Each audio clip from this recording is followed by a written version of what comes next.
નમસ્કાર વિદ્યાર્થી મિત્રો, ઓક્સફર્ડ સ્કૂલ ઓફ સાયન્સ શાળા પરિવારમાં આપનું સ્વાગત છે.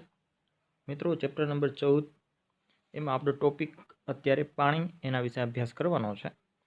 તો મિત્રો, પાણી આપણને ખબર છે આપણા પૃથ્વી ઉપર જીવનનો એક મુખ્ય સ્ત્રોત છે. પાણી મુખ્યત્વે બે સ્વરૂપમાં આપણને જોવા મળે છે પૃથ્વી ઉપર. એક છે ખારું પાણી અને એક છે મીઠું પાણી.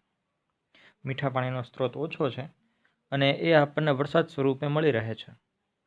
તેમજ સંગ્રહ થયેલું મીઠું પાણી આપણે ઉપયોગમાં લઈએ છીએ. આ ઉપરાંતનો મોટાભાગનું પાણીનો જે સ્ત્રોત પૃથ્વી ઉપર છે તે ખારા પાણી સ્વરૂપે રહેલો છે. જે સમુદ્રમાં પાણી છે તે પાણી. આપણને ખબર છે કે પૃથ્વી ઉપર 75% ભાગ ઉપર ખારું પાણી આવેલું છે, એટલે કે સમુદ્રનું પાણી આવેલું છે.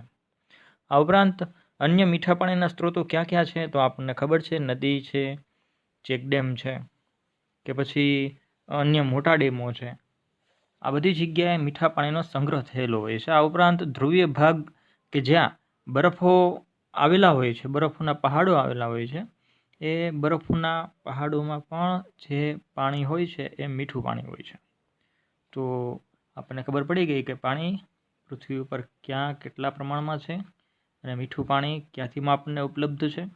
તેમજ બાકીના જે 75% ભાગમાં ખારું પાણી આવેલું છે સમુદ્ર સ્વરૂપે, એ આપણે ઉપયોગમાં લઈ શકતા નથી.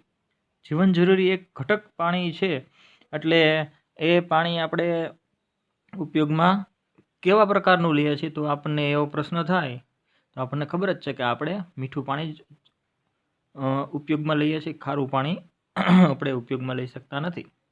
આગળ આપણે ડિટેલમાં આ ટોપિક વિશે અભ્યાસ આ ટેક્સ્ટ બુકમાં જે રીતના આપણને આપેલો છે તે રીતના આપણે અભ્યાસ ચાલુ આગળ કરીએ. ચાલો જી મિત્રો, આ પાણી એક અદ્ભુત પ્રવાહી ટોપિકને સમજીએ.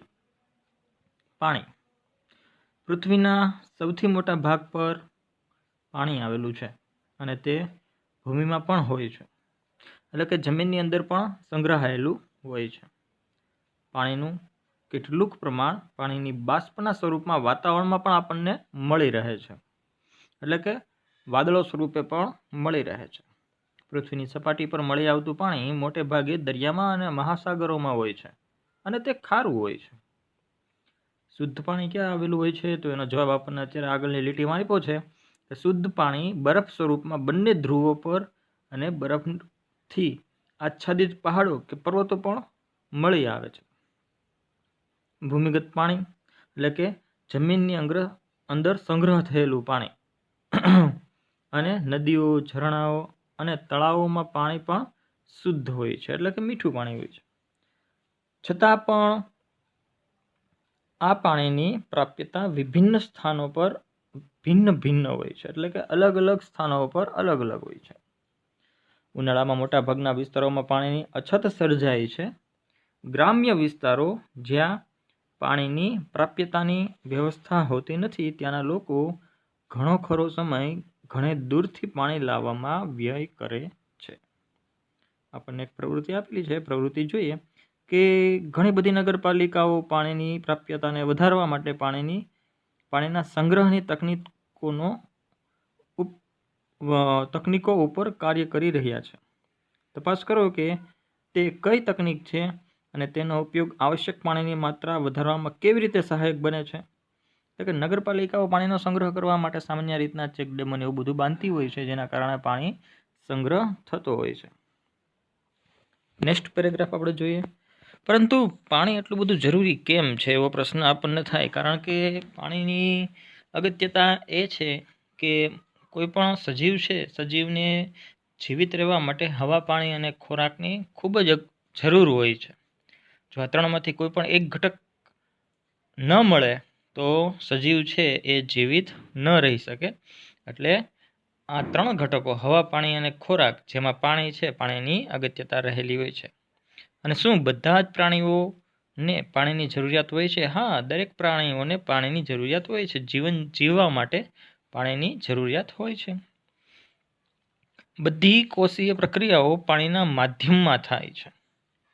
બધી પ્રક્રિયાઓ જે આપણા શરીરમાં કે કોષોની અંદર થાય છે તે માટેના જરૂરી પદાર્થો પાણીમાં ઓગાળેલા પદાર્થમાં થાય છે.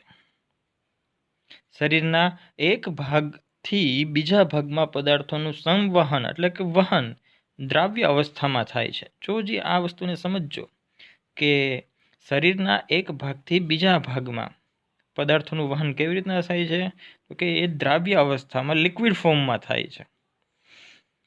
એટલા માટે જીવંત પ્રાણી પોતાને જીવવા માટે તેમના શરીરમાં પાણીની માત્રાને સંતુલિત રાખે છે.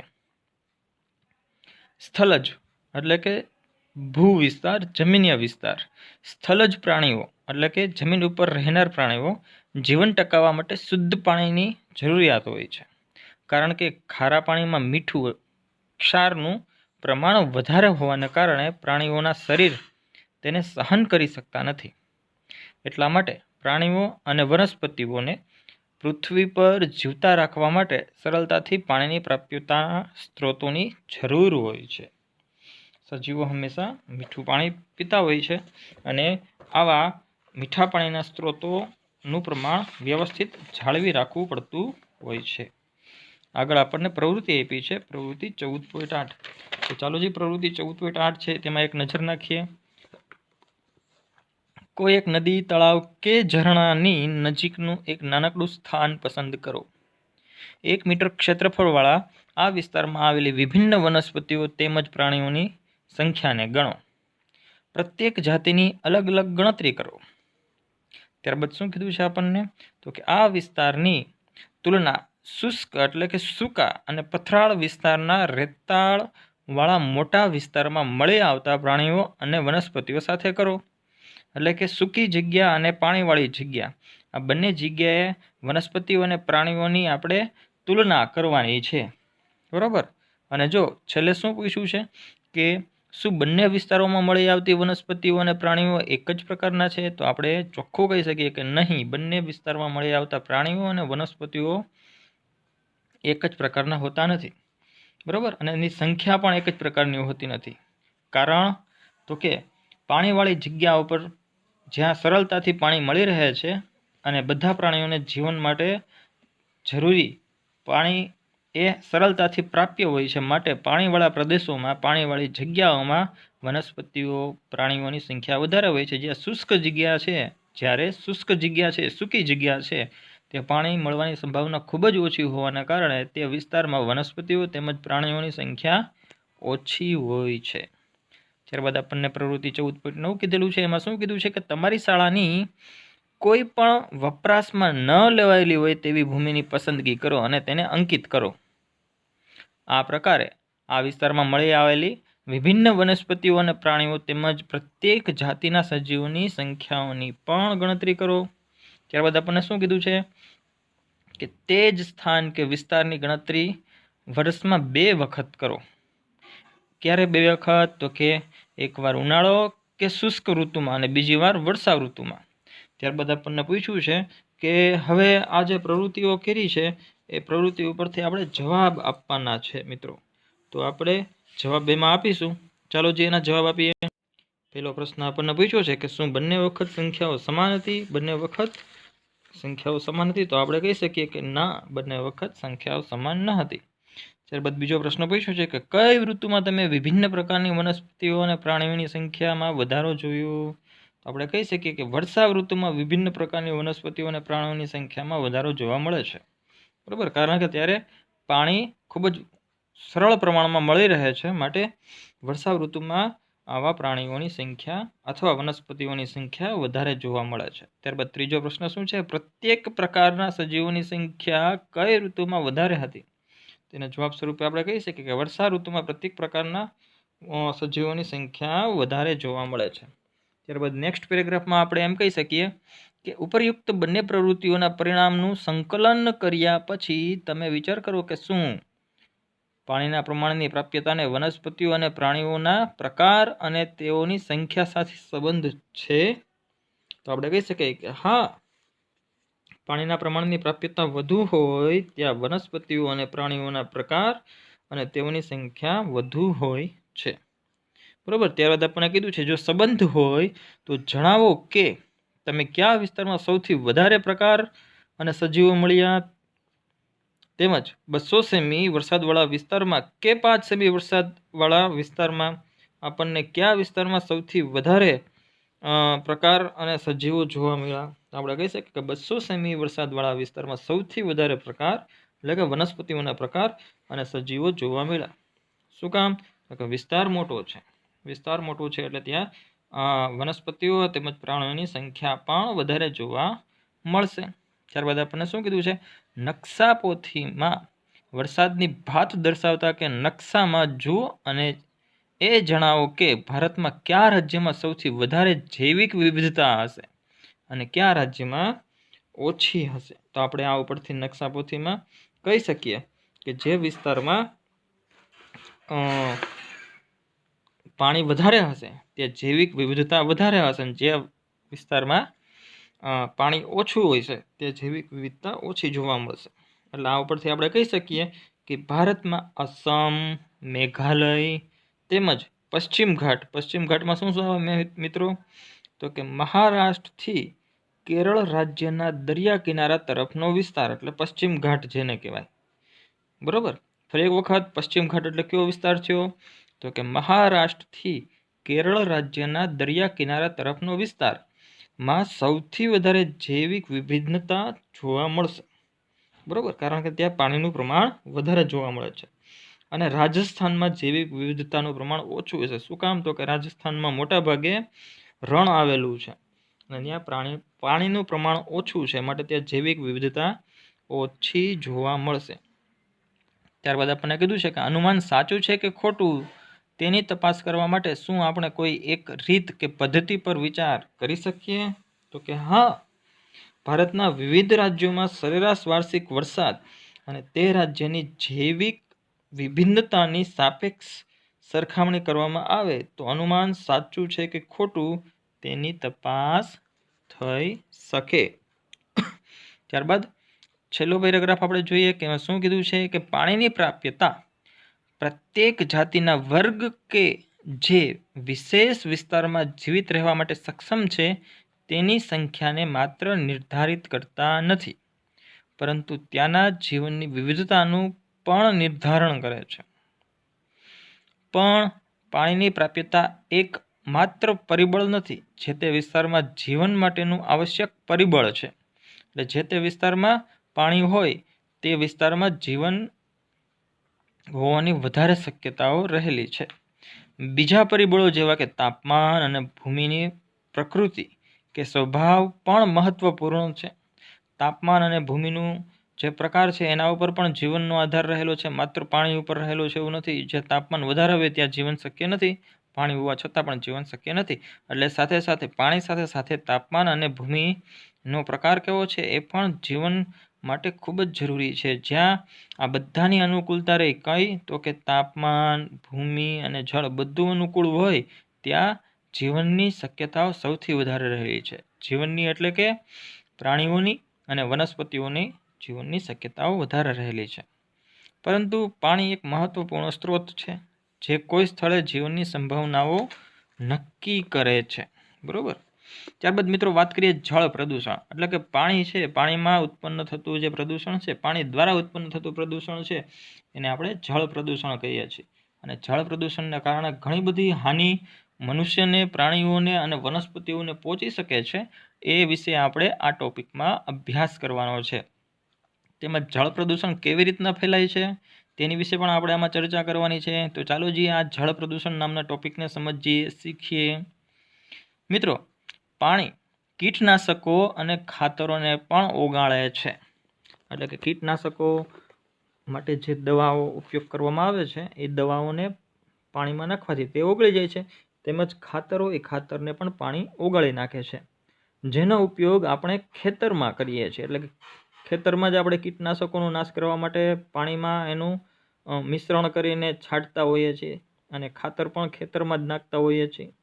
આમ આ પદાર્થોનો કેટલાક પ્રતિશત ભાગ પાણીમાં ભળી જાય છે. એટલે કે કીટનાશકો અને ખાતરોનો ભાગ પાણીમાં ભળી જાય છે.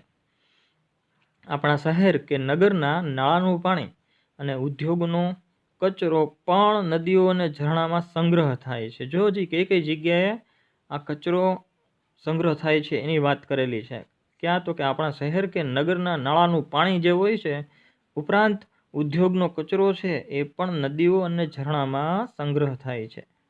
કેટલાક વિશિષ્ટ ઉદ્યોગની ઘણી બધી ક્રિયાઓમાં ઠંડક જાળવી રાખવા માટે પાણીનો ઉપયોગ કરવામાં આવે છે.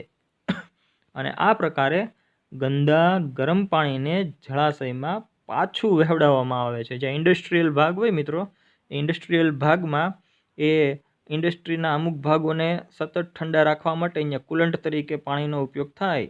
એ પાણી ગરમ તેમજ ત્યાં ગંદુ થઈ જતું હોય છે.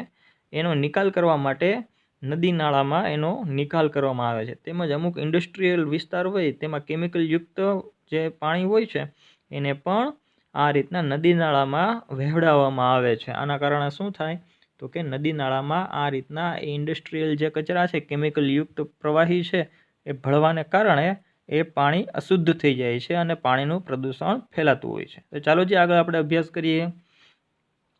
જ્યારે બંધમાંથી પાણીને છોડવામાં આવે છે, જ્યાં પાણીનો સંગ્રહ કરેલો હોય એ બંધ, કોઈ બાંધ હોય ને, પુલ, ચેકડેમ કે એવું કાંઈ હોય, એ બધા બંધમાંથી પાણીને છોડવામાં આવે છે ત્યારે નદીઓના પાણીના તાપમાન પર પણ અસર થાય છે. કઈ રીતના તો કે ઊંડા જળાશયમાં અંદરના સ્તરનું પાણી ઉપરની સપાટીના પાણી કરતાં વધુ ઠંડુ હોય છે. આવું થવા પાછળનું કારણ શું છે મિત્રો? શું કીધું છે આપણને? ઊંડા જળાશયમાં, એટલે કે જ્યાં ઊંડું પાણી હોય ત્યાં અંદરના સ્તરનું પાણી, એટલે કે સાવ નીચેનો સ્તર હોય ત્યાંનું પાણી ઉપરની સપાટીના પાણી કરતાં વધુ ઠંડુ હોય છે. આનું કારણ આપણે એમ કહી શકીએ કે સૂર્યપ્રકાશને કારણે જે ઉપરનું પાણી છે એ વધારે ગરમ થઈ જાય, ઉપરાંત જે નીચેનું પાણી છે ત્યાં સુધી સૂર્યપ્રકાશ ન પહોંચવાના કારણે એ પાણી ઠંડુ રહે છે. બરાબર? કારણ કે ઉપરની સપાટીનું પાણી સૂર્ય દ્વારા ગરમ થાય છે. એ બાબત આપણને અહીંયા જણાવેલી છે. બરાબર? તો આગળ આપણે હવે જે ટોપિક છે, આગળનો જે ફકરો છે એમાં શું કીધેલું છે એ બાબત વિશે ચર્ચા કરીએ કે આ બાબત બધા જળાશયોમાં મળી આવતા સજીવોના પ્રકારને વિવિધ પ્રકારે અસર કરી શકે છે. શું કીધું આપણને? આ બાબત બધા જળાશયોમાં મળી આવતા સજીવોના પ્રકારને વિવિધ પ્રકારે અસર કરી શકે છે. તે કેટલાક સજીવોની વૃદ્ધિને પ્રોત્સાહિત કરે છે તો કેટલાકને નુકસાન પણ પહોંચાડી શકે છે. શું તો કે આ ગરમ પાણી જે જળાશયોમાં, ઊંડા જળાશયો હોય તો તેમાં ઉપરનું પાણી ગરમ હોય તેમજ નીચેનું પાણી છે એ ઠંડુ હોય, તો એ ઘણાને નુકસાનકારક છે અને ઘણાને ફાયદાકારક છે. કેવા તો કે જળચર જે પ્રાણીઓ છે, જળચર પ્રાણીઓને એ અમુક બાબત નુકસાનકારક પણ હોય છે અને અમુક ફાયદાકારક પણ હોય છે. અમુકને ઉપરનું ગરમ પાણી છે જળચર પ્રાણીઓને માફક આવે છે, અમુકને માફક નથી આવતું. તેમજ ઊંડા જળાશયોમાં નીચેનું પાણી ઠંડુ હોય તો ઠંડુ પાણી પણ અમુક પાણીમાં રહેવાવાળા જે કાંઈ સજીવો છે એને માફક આવે ને અમુકને માફક ન પણ આવે તેવું બને છે. તે આ પ્રણાલીમાં આવેલા વિભિન્ન સજીવોના તુલનાને બગાડી શકે છે. આમ આપણને નીચેની અસરોને જોવા માટે પાણીના પ્રદૂષણ શબ્દનો ઉપયોગ કરીએ છીએ. એટલે કે પાણીનું પ્રદૂષણ કેવી રીતના, કઈ રીતના ફેલાય છે અને એ બાબતો આપણે અત્યારે અહીંયા અભ્યાસ કરવાનો છે, જોવાનું છે. આપણને 3 બાબત કીધેલી છે કે જેના દ્વારા એ પાણીનું પ્રદૂષણ ફેલાય છે. કઈ બાબતો છે કે જેના દ્વારા પાણીનું પ્રદૂષણ ફેલાય છે અહીં આપણને 3 પોઈન્ટમાં કહેવામાં આવ્યું છે. જેમાં પહેલો પોઈન્ટ આપણે કહીએ કે જળાશયોમાં અનિચ્છિક પદાર્થોનું ભળવું જેનાથી પાણીનું પ્રદૂષણ ફેલાય છે. આ પદાર્થો જંતુનાશક કે ખાતરો હોઈ શકે છે જેનો ઉપયોગ ખેતરોમાં થાય છે, અથવા તો તે કાગળ ઉદ્યોગમાંથી ઉત્પન્ન થયેલા ઝેરી પદાર્થો જેવા કે મર્ક્યુરી એટલે કે પારાના ક્ષાર હોઈ શકે છે. તે રોગ ફેલાવનારા સજીવ જેવા કે કોલેરા ફેલાવનારા બેક્ટેરિયા પણ હોઈ શકે છે. એટલે કે આ રીતના એક જળાશયો મારફતે એ જળાશયોમાં પાણીનું પ્રદૂષણ ફેલાતું હોય એવું આપણને અહીંયા માહિતી આપે છે. ત્યારબાદ બીજા પોઈન્ટમાં તો કે ઇચ્છિત પદાર્થોને જળાશયોમાંથી દૂર કરવા પાણીમાં રહેનારી વનસ્પતિ અને પ્રાણીઓ પાણીમાં ઓગાળેલ ઓક્સિજનનો ઉપયોગ કરે છે. એટલે શું કીધું છે આપણને કે ઇચ્છિત પદાર્થોને જળાશયમાંથી એટલે કે પાણીવાળા ભાગમાંથી દૂર કરવા પાણીમાં રહેનારી વનસ્પતિ અને પ્રાણીઓ પાણીમાં ઓગાળેલ ઓક્સિજનનો ઉપયોગ કરે છે. એટલે કે ઘણી જગ્યાએ આપણે પાણીની અંદર વનસ્પતિઓ ઉગેલી હોય તેવું જોવા મળે છે, બરાબર. એટલે આ જે વનસ્પતિઓ છે એ શું કરે છે તો કે પોતાની વૃદ્ધિ માટે પાણીમાંથી ઓક્સિજન મેળવે છે, બરાબર. અને પાણીમાંથી જો ઓક્સિજન એ મેળવી લે તો શું થાય, પાણીમાં એ ઓક્સિજનનું પ્રમાણ ઘટી જાય છે અને એના કારણે એ જે પાણીમાં રહેનારા સજીવો છે એને ઓગાળેલ ઓક્સિજન ન મળવાને કારણે તેઓને હાનિ અથવા નુકસાન પહોંચવાની વધારે સંભાવનાઓ રહેલી હોય છે. આગળ સમજીએ. આ ઓગાળેલ ઓક્સિજનનો ઘટાડો જળચર સજીવો પર વિપરીત અસર કરે છે. એટલે કે એવું બને કે એને પૂરતા પ્રમાણમાં ઓગાળેલ ઓક્સિજન ન મળે તો આવા જળચર જે સજીવો છે એ મૃત્યુ પામે એવું પણ સંભવ બને છે. જળાશયોમાંથી અન્ય પોષક દ્રવ્યોમાં પણ ઘટાડો થઈ શકે છે. કોના કારણે? તો કે આવા પાણી ઉપર ઉગનારી જે વનસ્પતિઓ છે, આપણે મોટા ભાગે જોઈએ છીએ કે પાણીમાં ઉગનારી વનસ્પતિઓમાં જે ગાંડી વેલ કહીએ છે એ સમગ્ર પાણીની સપાટી ઉપર છવાઈ જાય છે, જેના કારણે શું થાય છે તો કે સૌપ્રથમ તો એ સૂર્યપ્રકાશ છે એ પાણીની અંદર પ્રવેશવા દેતી નથી, જેના કારણે પાણીની અંદર રહેનારા જે કંઈ સજીવો છે, બરાબર, એને સૂર્યપ્રકાશ ન મળે અને એના કારણે પણ એ જે સજીવો છે પાણીની અંદર રહે છે એનો પણ નાશ થઈ શકે છે. ઉપરાંત આવી ગાંડીવેલ પ્રકારની વનસ્પતિઓ છે એ ખૂબ જ વધારે પ્રમાણમાં ફેલાતી હોવાથી પાણી છે, પાણીની અંદરથી જે કંઈ ઓક્સિજન છે, ઓગાળેલ ઓક્સિજન પોતે લઈ લે છે અને એ પાણીમાં ઓગાળેલ ઓક્સિજનનું પ્રમાણ ઘટાડે છે. આના કારણે જળચર જે સજીવો છે, જળચર સજીવોને ઓગાળેલ ઓક્સિજનનું પ્રમાણ ઓછું મળવાને કારણે આવા સજીવોનો નાશ થઈ શકે છે. એટલે કે આ રીતના પણ એક પાણીનું પ્રદૂષણ ફેલાઈ શકે છે. એ વિશે આપણે જોયું. ત્યારબાદ ત્રીજું, જળ પ્રદૂષણ કઈ રીતના ફેલાઈ શકે છે તો કે તાપમાનમાં પરિવર્તનના કારણે પણ જળ પ્રદૂષણ ફેલાઈ શકે છે. કેવી રીતના? તો કે જળચર સજીવો જે જળાશયોમાં રહે છે ત્યાં તેઓ એક વિશિષ્ટ તાપમાનને અનુકૂળ હોય છે, બરાબર. અને તે તાપમાનના અચાનક પરિવર્તન તેઓને માટે નુકસાનકારક હોઈ શકે છે અથવા પ્રજનનની ક્રિયા પર તેની અસર પહોંચાડે છે. એટલે કે ક્યારેક એવું થાય કે ખૂબ જ ગરમીના કારણે પાણી ખૂબ જ ગરમ થઈ જાય તો આવા જે જળચર સજીવો છે એને એ કદાચ માફક ન પણ આવે, અથવા એવું પણ બને કે ઠંડીની સિઝન હોય, શિયાળાનો સમય, ત્યારે તાપમાનમાં આપણને ખબર છે કે હાલ ખૂબ જ ઘટાડો જોવા મળે છે. 2-3 ડિગ્રી સુધી તાપમાન વહી જાય છે, અથવા અમુક જગ્યાએ તો 0 ડિગ્રી માઇનસમાં પણ તાપમાન વહી જાય છે. તો આવા સમયે આવા જે જગ્યાએ જળ ભરાયેલું હોય એવા જળવાળા વિસ્તારોમાં પાણી થીજી જવાની સંભાવનાઓ પણ રહેલી છે. હવે આવું કદાચ ઠંડુ પાણી, થીજી ગયેલું પાણી છે એ જળચર સજીવો માટે નુકસાન પણ પહોંચાડી શકે છે, બરાબર. એટલે તાપમાન પણ ખૂબ જ અસરકારક ભાગ ભજવતું હોય છે જળ પ્રદૂષણ માટે, એમ આપણે કહી શકીએ. ત્યારબાદ આપણને અમુક પ્રશ્નો આપેલા છે, બરાબર. તો એ પ્રશ્નોના જવાબ આપણે મેળવીએ. એમાં સૌથી પહેલો પ્રશ્ન આપણને એવો કીધો છે કે સજીવોને પાણીની જરૂરિયાત શા માટે હોય છે? તો એના જવાબમાં આપણે એમ કહી શકીએ કે સજીવોને નીચેની પ્રવૃત્તિ માટે પાણીની જરૂરિયાત હોય છે. 4 પ્રવૃત્તિઓ આમાં છે. એમાંથી પ્રથમ પ્રવૃત્તિ આપણે એમ કહી શકીએ કે બધી કોષીય પ્રક્રિયાઓ માટે પાણી જરૂરિયાત છે. આ જે પ્રક્રિયા છે એ કઈ પ્રક્રિયા? તો કે બધી કોષીય પ્રક્રિયાઓ માટે પાણીની જરૂરિયાત હોય છે. કોષ દ્વારા જે બધી પ્રક્રિયાઓ થાય છે, જે જૈવિક વસ્તુઓ છે, બરાબર, એની માટે બધી કોષીય પ્રક્રિયાઓ માટે પાણીની જરૂરિયાત હોય છે. ત્યારબાદ બીજું શું કહી શકીએ આપણે? તો કે શરીરમાં વિવિધ પદાર્થો પાણીમાં દ્રાવ્ય સ્થિતિમાં વહન પામે છે, એટલે ત્યાં પણ પાણીની જરૂરિયાત ઊભી થઈ. ત્યારબાદ ત્રીજું, પ્રાણીઓમાં ઉત્સર્ગ દ્રવ્યોના નિકાલ માટે પણ પાણીની જરૂર હોય છે. ઉત્સર્ગ દ્રવ્યો એટલે શું થાય? તો કે મળમૂત્ર છે મિત્રો. તો એ મળમૂત્ર છે, એ મળમૂત્રના નિકાલ માટે પણ પાણીની ખૂબ જ આવશ્યકતા હોય છે.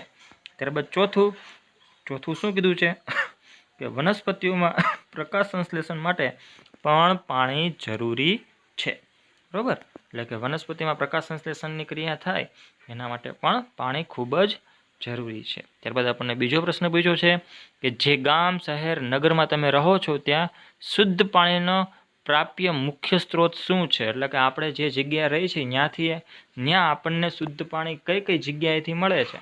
તો તમને જ્યાં વિસ્તારમાં તમે રહેતા હોય ત્યાં તમને જે પાણી આવે છે સુધરાઈ દ્વારા જે પાણી મળે છે એ પાણી કઈ નદીનું છે એ તમને પોતાને જ ખબર હોય તો એ તમારે જાતે જ જાણ મેળવવાની રહે.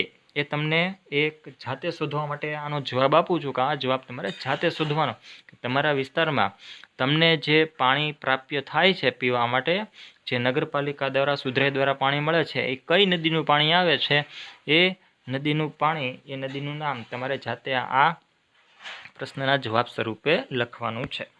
ત્યારબાદ આપણને ત્રીજો પ્રશ્ન પૂછ્યો છે કે શું તમે કોઈ એવી પ્રવૃત્તિ વિશે જાણો છો કે જે આ પાણીના સ્ત્રોતને પ્રદૂષિત કરી રહી છે? તો કે હા, કઈ? તો કે સુએજ કચરો એ પાણીને પ્રદૂષિત કરે છે. ઉપરાંત ઉદ્યોગોનો કચરો એ પણ પાણીને પ્રદૂષિત કરે છે. ત્યારબાદ અંધશ્રદ્ધાને કારણે પૂજાની સામગ્રી નદીના પાણીમાં પધરાવવાની જે ક્રિયાઓ છે એના કારણે પણ પાણીમાં પ્રદૂષણ ફેલાય છે. ઉપરાંત આપણે એમ કહીએ કે મૂર્તિઓ જે હોય છે, બરાબર, ગણેશ વિસર્જનની ક્રિયાઓ છે અથવા દુર્ગા પૂજા છે, આવી જે, અથવા આપણે કહીએ કે અમુક વ્રત આવતા હોય ત્યારે વ્રતમાં જે મૂર્તિઓનો ઉપયોગ થતો હોય છે, એ આમ જોઈએ તો એ મૂર્તિઓનું વિસર્જન પાણીમાં જ બધા કરતા હોય છે. તો આ મૂર્તિઓનું વિસર્જન એ પાણીમાં કરવાને કારણે એ પાણીનું પ્રદૂષણ થતું હોય છે. ઉપરાંત અસ્થિઓ, મૃતદેહ પછી અસ્થિઓનું જે કંઈ વિસર્જન કરે છે, બરાબર, એ અસ્થિઓના વિસર્જન પણ પાણીમાં કરવામાં આવે છે અને જેના કારણે પાણીનું પ્રદૂષણમાં વધારો થતો હોય એવું જોવા મળતું હોય છે. આમ ઘણા બધા કારણો છે કે જેના કારણે પાણીનું પ્રદૂષણ ફેલાતું હોય છે. ત્યારબાદ પાણીના પ્રદૂષણને ટોપિકને આપણે કમ્પ્લીટ કર્યા બાદ હવે ભૂમિમાં ખનિજની પ્રચુરતા આ ટોપિકને અભ્યાસ કરવાનો છે. ચાલો જી, આપણે આગળ વધીએ. ભૂમિમાં ખનિજની પ્રચુરતા આ ટોપિકમાં આપણે જોઈએ કે એક વિસ્તારમાં સજીવની વિવિધતાનું નિર્ધારણ કરનાર એક મહત્વનો સ્ત્રોત ભૂમિ છે. એટલે કે સજીવને રહેવા માટે એક મહત્વનો સ્ત્રોત ભૂમિ પણ છે. જો ભૂમિ ન હોત, જમીન ન હોત તો સજીવ રહેત ક્યાં? બરોબર. એટલે એક મહત્વનો સ્ત્રોત ભૂમિ છે એમ કહી શકીએ. પરંતુ ભૂમિ શું છે અને તે કેવી રીતના બને છે એ એક મોટો પ્રશ્ન આપણને થાય કે જમીન કેવી રીતના હકીકતે બની, એ પણ આપણને એક પ્રશ્ન થાય. બરોબર. તો એ પ્રશ્નના જવાબ સ્વરૂપે આપણને કીધેલું છે કે પૃથ્વીની સૌથી બહારની ભૂમિને ભૂપૃષ્ઠ કહેવાય છે. બરોબર. એટલે આપણને એટલી તો ખબર પડી કે બહારનો જે પોપડો છે, પૃથ્વીનો બહારનો પોપડો, જમીનવાળો ભાગ છે, એને ભૂપૃષ્ઠ તરીકે ઓળખવામાં આવે છે. અને આ સ્તરમાં મળી આવતા ખનિજ સજીવોને વિવિધ રીતે જીવન ઉપયોગી તત્વ આપે છે. પરંતુ જો આ ખનિજ પથ્થરોની સાથે સંલગ્ન હોય, એટલે કે આવા ખનિજ પથ્થરો સાથે જોડાયેલા હોય તો સજીવોને માટે પ્રાપ્ય થતા નથી, એટલે મળી શકતા નથી હોતા. આગળ વધીએ મિત્રો. ક્યાં પહોંચ્યા છીએ? ધ્યાન છે તમારું? જો જે અહીંયા હું એરો મારું છું, એરો કરીને દર્શાવું છું, આપણે અહીંયા પહોંચ્યા છીએ. બરોબર. હજારો અને લાખો વર્ષના લાંબા સમયના અંતરે પૃથ્વીની સપાટી કે તેની નજીક મળી આવતા પથ્થરો વિવિધ પ્રકારના ભૌતિક, રાસાયણિક અને કેટલીક જૈવિક પ્રક્રિયાઓ દ્વારા તૂટી જાય છે. એટલે કે આવા પહાડો, પથ્થરો છે એ અમુક ભૌતિક, રાસાયણિક કે જૈવિક પ્રક્રિયાઓ દ્વારા તૂટી જાય છે. આવા તૂટી ગયેલા પથ્થરોમાંથી આવી ભૂમિનું નિર્માણ થતું હોય છે. આગળ વધીએ. તૂટી ગયા પછીના સૌથી છેલ્લા નાના કણ એ ભૂમિ છે. એટલે કે પથ્થરો છે એ પથ્થરો ભૌતિક, રાસાયણિક અથવા જૈવિક પ્રક્રિયાઓ દ્વારા જે તૂટીને એ આગળ વધતા હોય છે. બરાબર. અને એના કારણે આ જમીન એટલે કે ભૂમિનું નિર્માણ થતું હોય છે. તો આપણે એમ કહીએ કે આ ભૂમિનું નિર્માણ કઈ કઈ રીતના થાય છે. બરાબર. તો એ રીત આપણને આપેલી છે, તો એ પણ આપણે અત્યારે અહીંયા જોવાનું છે. બરાબર. તો પ્રશ્ન એમ થાય કે આ પરિબળો કઈ કઈ પ્રક્રિયાઓ છે જેનાથી ભૂમિ બને છે, એ આપણે માહિતી મેળવવી પડે, એટલે કે કઈ કઈ પ્રક્રિયાઓ દ્વારા ભૂમિનું નિર્માણ થાય છે એ આપણને ખબર હોવી જોઈએ. કઈ કઈ રીતના ભૂમિ બને છે, બરોબર. તો એ રીત આપણને અહીંયા દર્શાવી છે કે આ રીતે ભૂમિનું નિર્માણ થાય છે. ખડકોમાંથી ભૂમિનું નિર્માણ થાય છે, જમીનનું નિર્માણ થાય છે, જેમાં સૌથી પહેલું પરિબળ સૂર્ય છે, બરોબર. તો શું કીધું છે કે સૂર્ય છે, સૂર્યનો તડકો છે, એ તડકો પણ આમાં અસરકારક હોય છે. એ ગરમી છે, ગરમી પણ અસરકારક હોય છે. શું કીધું છે આપણને? તો કે સૂર્ય દિવસ દરમિયાન પથ્થરને ગરમ કરે છે, એટલે સૂર્યના તાપથી પથ્થર ગરમ થઈ જાય છે, જેથી તે વિસ્તરણ પામે છે, એટલે કે પથ્થર છે એ થોડોક પોળો થાય છે ગરમીના કારણે. કેમ આપણે કોઈ લોખંડ છે, લોખંડને તપાવીએ તો એ થોડુંક મોટું થાય છે, પોળું થાય છે. એવી જ રીતના દિવસ દરમિયાન પડતો તડકો એ પથ્થરને થોડોક વિસ્તાર પમાડે છે, એટલે કે એ થોડોક વિસ્તારમાં એ થોડોક પોળો થાય છે. પથ્થર કેવા જેટલો પોળો થાય છે. અને રાત્રિ દરમિયાન ઠંડી હોવાને કારણે આ જ પોળો થયેલો પથ્થર છે એ સંકોચાય છે. એટલે શું કીધું છે કે રાત્રિના સમયમાં આ પથ્થર ઠંડા થાય છે અને સંકોચન પામે છે. આવું વારંવાર થવાથી પથ્થરમાં તિરાડ પડે છે અને અંતે આ મોટો પથ્થર તૂટીને નાના નાના ટુકડાઓમાં વિભાજિત થઈ જાય છે. એટલે જોયું મિત્રો કે સૂર્ય દ્વારા જે તડકો હોય છે એ તડકા દ્વારા આવા પથ્થરો તૂટે છે અને નાના નાના ખડકોમાં નિર્માણ પામે છે, ટુકડાઓમાં, નાના પથ્થરોમાં નિર્માણ પામે છે. એટલે કે જમીન બનવા માટે આ તડકો પણ એક કારગત સાબિત થાય છે. ત્યારબાદ પાણી છે, પાણી પણ મુખ્ય અગત્યનો ભાગ ભજવે છે જમીન બનાવવા માટે. કઈ રીતના? તો અહીંયા આપણને કીધું છે પાણી, ભૂમિ એટલે કે જમીન છે એનું નિર્માણ બે રીતના કરે છે. કઈ બે રીત? તો પહેલી રીત આપણને કીધી છે કે પહેલી રીતમાં સૂર્યના તાપથી પથ્થરોમાં પડેલી તિરાડમાં પાણી જાય છે, બરોબર. જો આ પાણી તિરાડોમાં જમા થાય છે તો આ તિરાડો વધારે પહોળી બને છે. સ્વાભાવિક છે, તિરાડોની અંદર પાણી જાય તો તિરાડોમાં જગ્યા થાય અને એ મોટી બને છે, તિરાડો પહોળી થાય છે. વિચારો કે આવું શા માટે થાય છે, બરોબર. એટલે કે પાણી છે એ અંદર દાખલ થાય અને એ તિરાડોમાં જગ્યા બુરાઈ જાય અને પાણી થોડુંક દબાણ ઉત્પન્ન કરે અને આ દબાણના કારણે એ પથ્થરની તિરાડો છે એ થોડીક પહોળી થાય, મોટી થાય છે. ત્યારબાદ બીજી રીત આપણને કીધી છે કે બીજી રીતમાં વહેતું પાણી કઠણ કે મજબૂત પથ્થરોને પણ તોડી નાખે છે. આપણને ખબર છે કે વહેતું પાણી એમાં ઘણી બધી તાકાત હોય છે. એ તાકાતથી વહેતું પાણી એ કઠણ અથવા મજબૂત પથ્થરો હોય એને પણ તોડી નાખે છે, ભૂક્કા કરી નાખે છે, નાના નાના ટુકડા કરી નાખે છે. પથ્થરોના આ રીતના નાના નાના ટુકડાઓ થઈ જાય છે, બરોબર. અને એ રેતી સ્વરૂપ ધારણ કરે છે. તીવ્ર ગતિની સાથે વહેતું આ પાણી તેની સાથે નાના મોટા પથ્થરોને પણ વહેવડાવીને લઈ જાય છે. આ પથ્થરો બીજા પથ્થરોની સાથે અથડાઈને નાના નાના કણોમાં પરિવર્તિત થાય છે. પાણી પથ્થરોના આ કણોને તેની સાથે લઈ જાય છે. એટલે કે પાણીનો પ્રવાહ જે દિશામાં હોય એ દિશામાં આ પથ્થરોના નાના નાના કણોને એ લઈ જાય છે. અને આ રીતે ભૂમિ એટલે કે જમીન મૂળભૂત પથ્થરથી ઘણી દૂર સ્થાને મળી આવે છે. એટલે કે પથરાળ વિસ્તાર હોય ત્યાંથી પણ દૂરના વિસ્તારમાં આ રીતના પથ્થરોના ટુકડાથી બનેલી જે જમીન છે એ જમીનનો વિસ્તાર જોવા મળતો હોય છે. એટલે કે પાણી દ્વારા પણ આ રીતના જમીનનું નિર્માણ થતું હોય તેવું જોવા મળ્યું આપણને. ત્યારબાદ પવનો વાતા હોય એ પવનો દ્વારા પણ જમીનનું નિર્માણ કઈ રીતના થાય છે એ અત્યારે જોવાનું છે. જે રીતે પાણીમાં પથ્થર એકબીજાની સાથે અથડાવાને કારણે તૂટે છે, તેવી જ રીતે તીવ્ર પવન પણ પથ્થરને તોડી નાખે છે. પવન મિત્રો બહુ વાતો હોય તો આવા પથ્થરો છે એ પથ્થરો પણ તૂટી જતા હોય છે. પવન પાણીની જેમ જ રેતીને એક સ્થાનથી બીજા સ્થાન સુધી લઈ જાય છે. બહુ જ પવન વાતો હોય તો પવનની સાથે ધૂળની ડમરીઓ પણ ઉડતી હોય છે અને આ ડમરીઓ એક સ્થાનેથી બીજા સ્થાને સુધી જઈ શકતી હોય છે. આ રીતના પવનો આ નાના નાના પથ્થરના ટુકડાઓ અથવા રેતીઓને એક સ્થાનેથી બીજા સ્થાને લઈ જતી હોય છે. ચોથી રીતમાં શું કીધું છે આપણને કે સજીવ પણ ભૂમિની બનવાની પ્રક્રિયાઓને અસર પહોંચાડે છે. કેવી રીતના? તો કે સજીવ દ્વારા પણ આવા પથ્થરો છે, પથ્થરોને કોઈ પણ રીતના એમાં તિરાડો પાડે છે, તોડે છે અને ભૂમિનું નિર્માણ કરે છે.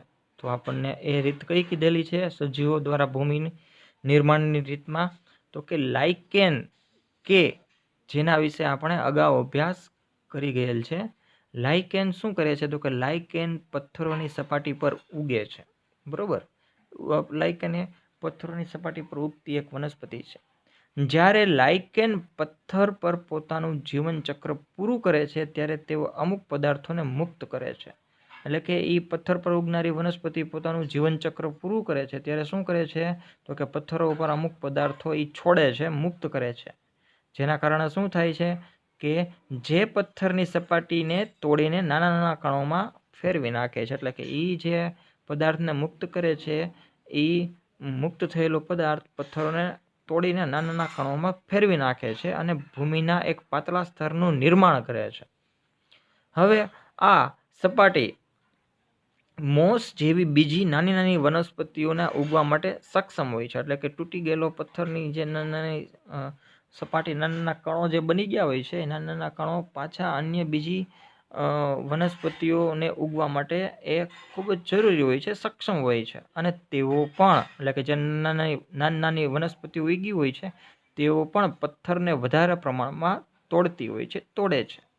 ઉપરાંત મોટા વૃક્ષો છે, એ મોટા વૃક્ષોના મૂળ પણ કેટલીક વાર પથ્થરોની તિરાડમાં જાય છે અને તે તિરાડોને વધારે ને વધારે પોળી કરતા હોય છે. બરોબર, આના કારણે પથ્થરો તૂટી જતા હોય છે અને એ પથ્થરોના તૂટવાના કારણે નાના નાના ટુકડાઓનું નિર્માણ થાય છે અને એના કારણે એ પથ્થરો નાના નાના ટુકડાઓ ઠેકાણે આમ આગળ પ્રવાહિત થાય છે. એટલે કે એ આગળને આગળ ખૂબ વધતા રહે છે અને આ રીતના જમીનનું નિર્માણ થતું રહેતું હોય છે. બરોબર, તો આપણે એ રીત જોઈ કે કેવી રીતના એ જમીનનું નિર્માણ થાય છે. ઉપરાંત આપણને અત્યારે એક પ્રવૃત્તિ કીધેલી છે મિત્રો, અને એ પ્રવૃત્તિ વિશે આપણે અત્યારે એક વખત નજર નાખીએ. પ્રવૃત્તિ નંબર 14.10 જે આપણને આપેલી છે, એ 14.10 નામની પ્રવૃત્તિમાં આપણને કીધેલું છે એ વિશે ચર્ચા અત્યારે આપણે કરીએ. ચાલુજી, શું કીધું છે? થોડીક માટી લો અને તેને પાણીથી ભરેલા બીકરમાં નાખો. લીધેલી માટીથી લગભગ 5 ગણું પાણી બીકરમાં હોવું જોઈએ, એટલું આપણે પાણી એમાં રાખવાનું છે. માટી અને પાણીને ભેગા કરો અને ત્યારબાદ માટીને નીચે જામવા દો. થોડોક સમય સુધી આ મિશ્રણને આપણે આમનામ રાખી દેવાનું છે અને પછી અવલોકન કરવાનું છે.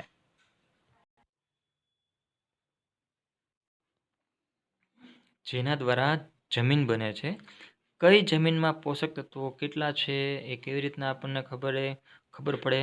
તો કે એ હ્યુમસનું પ્રમાણ કેટલું છે અને તેઓની ઊંડાઈ કેટલી છે તેના આધારે ખબર પડે. બરોબર, એટલે કે હ્યુમસનું પ્રમાણ કેટલું છે અને તેની ઊંડાઈ કેટલી છે એ કેવી રીતના ખબર પડશે આપણને? તો કે એ અલગ પદ્ધતિની મદદથી જાણવામાં મળે છે કે ત્યાં જમીનની અંદર છિદ્રોનું પ્રમાણ કેટલું છે, ઓક્સિજન કેટલું અંદર જઈ શકે છે, તેના આધારે એ આપણે હ્યુમસનું પ્રમાણ જાણી શકીએ છીએ.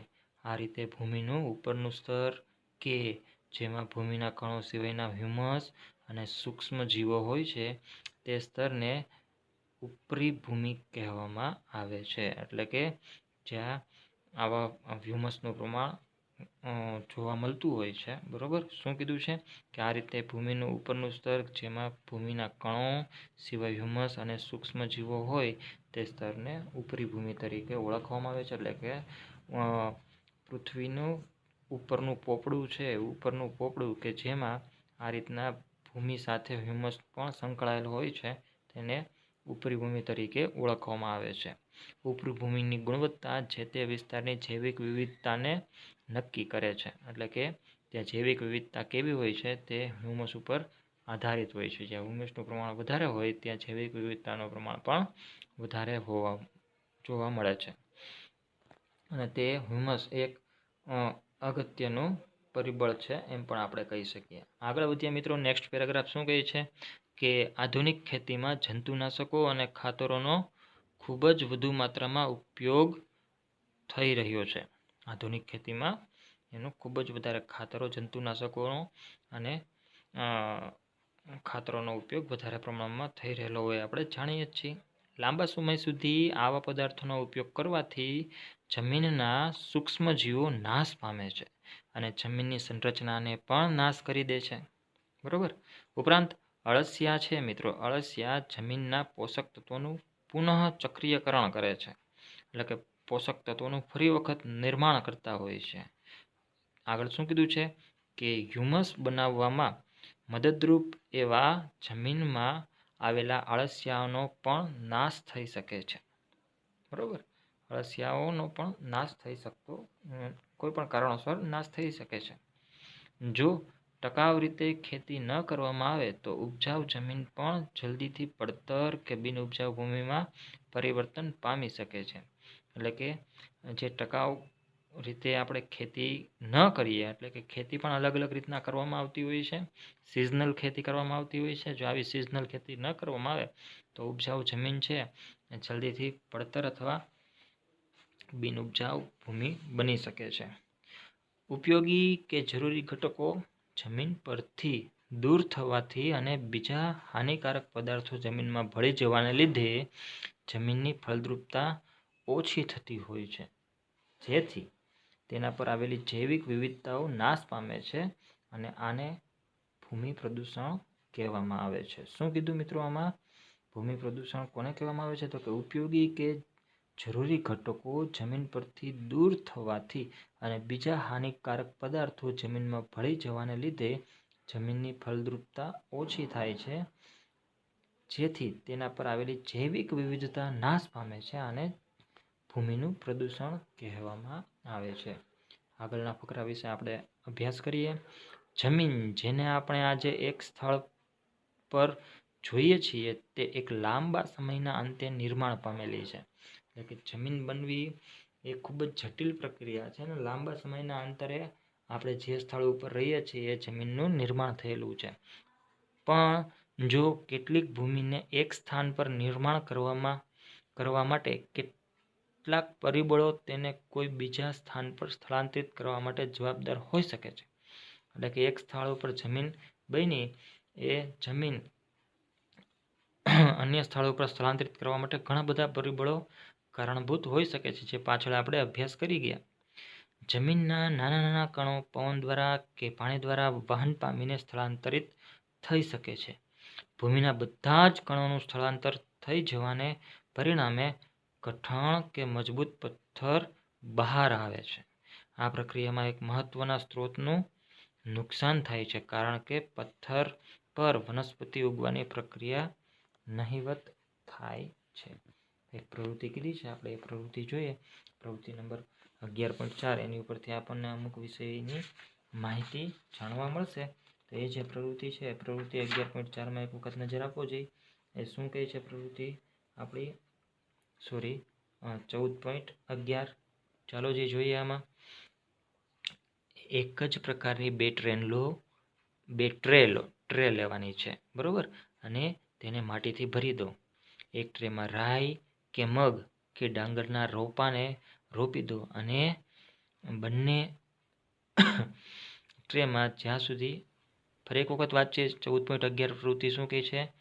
એક જ પ્રકારની બે ટ્રે લો અને તેને માટીથી ભરી દો. એક ટ્રેમાં રાઈ કે મગ કે ડાંગરના રોપાને રોપી દો અને બીજી ટ્રેને આમ રાખવાની છે અને બીજી ટ્રેમાં ત્યાં સુધી પાણી સિંચો જ્યાં સુધી ટ્રેમાં વનસ્પતિઓના રોપાની વૃદ્ધિથી ટ્રે ઢંકાઈ ન જાય.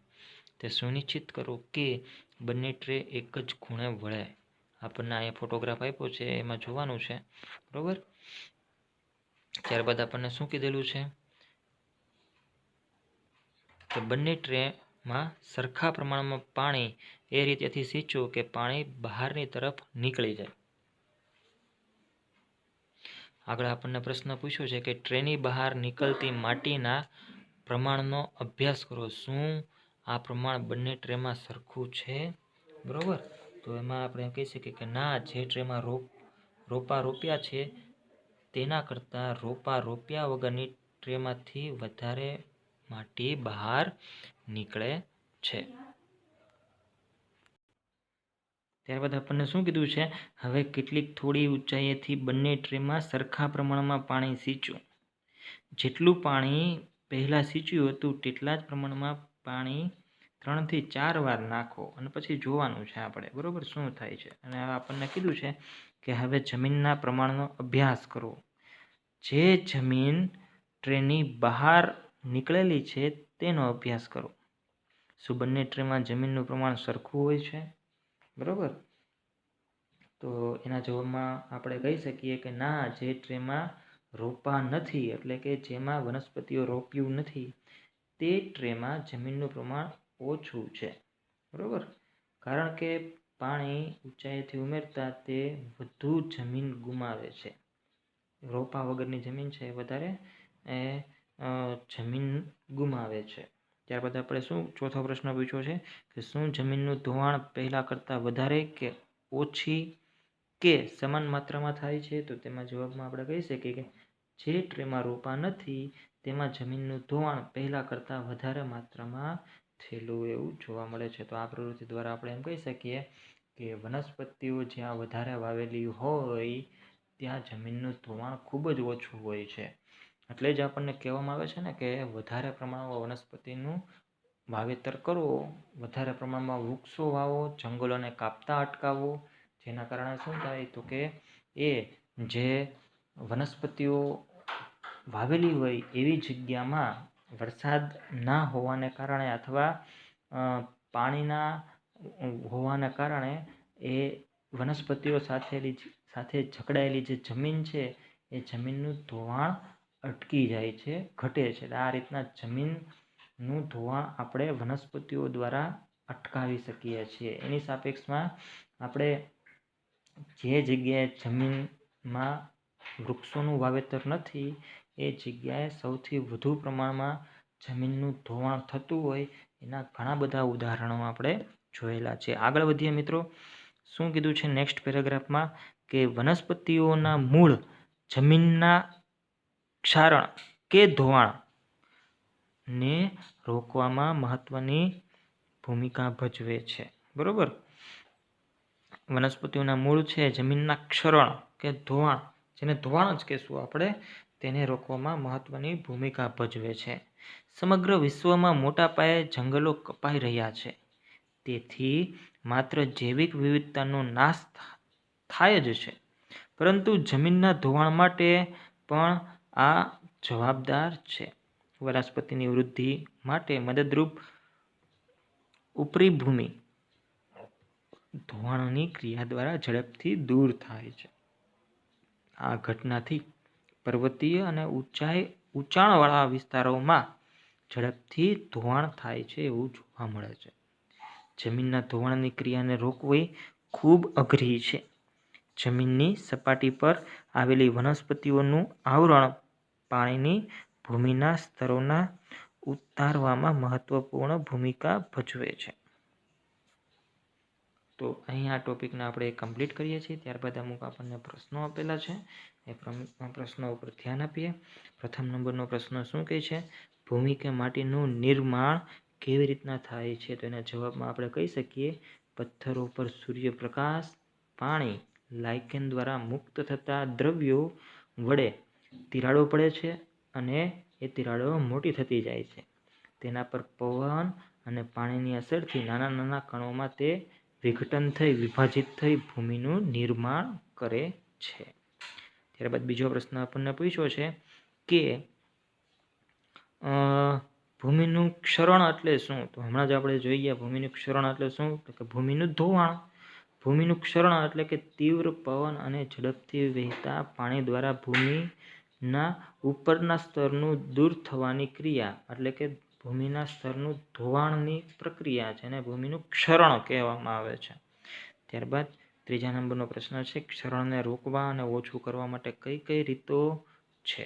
તો એના માટેની રીતો વિશે આપણે ચર્ચા કરીએ. 5 રીતો છે મિત્રો. ક્ષરણને રોકવા અને ઓછું કરવા માટેની એ 5 રીતોમાં સૌથી પહેલી રીત છે કે વૃક્ષારોપણ કરવું, જેથી જમીનનું ધોવાણ અટકે. બીજું, ઘાસનું રોપણ કરવું. ઘાસના રોપણથી પણ એ જમીનનું ધોવાણ થતું અટકે. બરોબર. આ બધું આપણે જે વાવેતર કરીએ એના કારણે એ જે વનસ્પતિઓ છે, વનસ્પતિઓના મૂળ છે, એ મૂળ સાથે જમીન જકડાયેલી રહે છે અને આ જકડાયેલી જમીન છે એ પાણીના વહન સાથે એ વહી જતી નથી અને જમીન છે એ જમીનનું ધોવાણ થતું આપણે અટકાવી શકીએ છીએ. ત્યારબાદ ત્રીજી રીત શું કહે છે? તો કે ખેતરની ફરતે પાળા બનાવવા અને પાણી નિકાલની યોગ્ય વ્યવસ્થા કરવી, જેથી ખેતરોનું જે કંઈ જમીન છે એ જમીન ધોવાતી અટકાવી શકાય છે. ત્યારબાદ ચોથું શું કીધું છે કે નદી કિનારે મોટા પથ્થરોની આડસો ગોઠવવામાં આવે તો પણ આ જમીન છે, જમીનનું ધોવાણ આપણે અટકાવી શકીએ છીએ. કે નદી કિનારાનું જે પાણી છે અન્ય વિસ્તારોમાં ન ફરી વળે અથવા અન્ય નદી કિનારેની આજુબાજુનું જે જમીન છે એ નદીના પાણી સાથે એ જમીનનું ધોવાણ ન થઈ જાય એ માટે નદી કિનારે મોટા પથ્થરોની આડસો ગોઠવવી જોઈએ, જેથી આ ક્ષરણ અથવા જમીન ધોવાની પ્રક્રિયાઓ આપણે અટકાવી શકાય. ત્યારબાદ પાંચમું શું છે? તો કે પર્વતીય વિસ્તારોમાં ધાબા ખેતી એટલે કે ટેરેસ ફાર્મિંગ પદ્ધતિનો ઉપયોગ કરવામાં આવે. એટલે કે જે ઊંચાણવાળા વિસ્તારો છે અને જ્યાં વસ્તી ગીચતા છે, બરાબર, ત્યાં ટેરેસ્ટ આપણે ફાર્મિંગ કરવું જોઈએ. એટલે કે અગાસી ઉપર આ રીતના આપણે માટી નાખીને એ રીતના ત્યાં વનસ્પતિઓ ઉગાડવી જોઈએ, બરાબર, જેના કારણે એ ટેરેસ ગાર્ડનના કારણે જમીનનું ધોવાણ થતાં અટકે છે અને આપણા ઘર આંગણે જ આપણને જરૂરી એવી વનસ્પતિઓ, ખોરાક માટે ઉપલબ્ધ જે વનસ્પતિઓ છે એ ત્યાંથી મળી રહે છે. તો મિત્રો, અહીં આપણે આ આપણો ટોપિક હતો, બરાબર, ભૂમિમાં ખનિજની પ્રચુરતા, એને આપણે કમ્પ્લીટ કરીએ છીએ અને નેક્સ્ટ લેક્ચરમાં આપણે જૈવ ભૂ રાસાયણિક ચક્રો છે એના વિશે ચર્ચા કરવાના છીએ, જેમાં આપણે જલચક્ર, નાઇટ્રોજન ચક્ર, કાર્બન ચક્ર આના વિશે ચર્ચા કરીશું. તેમજ ગ્રીન હાઉસ અસર શું છે તેના વિશે પણ માહિતી મેળવવાની છે. અને ચોથા નંબરનું ચક્ર છે ઓક્સિજન ચક્ર, તેના વિશે પણ માહિતી મેળવવાની છે. તો હવે મિત્રો મળીએ નેક્સ્ટ ટાઈમ નવા લેક્ચરમાં. ત્યાં સુધી અસ્તુ, આભાર, જય હિન્દ, જય ભારત. પરંતુ મિત્રો, મારે તમને એટલું કહેવું કે અત્યારે આપણે જે બે ટોપિકનો અભ્યાસ કર્યો છે એને વ્યવસ્થિત રૂપે તમે ટેક્સ્ટબુકમાં પણ વાંચી જજો અને આ ઉપરાંત તમને જે PDF મટીરિયલ આપવામાં આવે છે એ મટીરિયલમાં પણ વ્યવસ્થિત અભ્યાસ કરી લેજો, જેથી તમારી જે કંઈ પણ ડાઉટ હશે એ ડાઉટ બધા જ ક્લિયર થઈ જશે. તો આ ચેપ્ટર પાછળના છે મિત્રો 13, 14 અને 15 એ તમારે જાતે જ PDFમાં જે આપેલા પ્રશ્નો છે એનો અભ્યાસ વ્યવસ્થિત કરી અને સમજવાના રહેશે. જો તમે આ ચેપ્ટરને વ્યવસ્થિત વાંચશો તો જ તમને વ્યવસ્થિત સમજાશે. માત્ર એક વખત સમજી લેવાથી, અહીંથી હું તમને સમજાવું એ રીતના સમજી લેવાથી આ ચેપ્ટર આવડી જાય એવું છે નહીં, પરંતુ તમે જાતે જ જો એને સ્વ અભ્યાસ કરશો તો જ તમને વધારે મજા આવશે અને તો જ તમને વધારે યાદ રહેશે. એટલે આ પાછળના 13, 14 અને 15 નંબરના ચેપ્ટર છે એમાં વાંચન તમારે ખૂબ જ વધારે રાખવું પડશે, બરાબર. હવે મિત્રો, આપણે મળીએ નેક્સ્ટ લેક્ચરમાં. ત્યાં સુધી અસ્તુ, આભાર, જય હિન્દ, જય ભારત.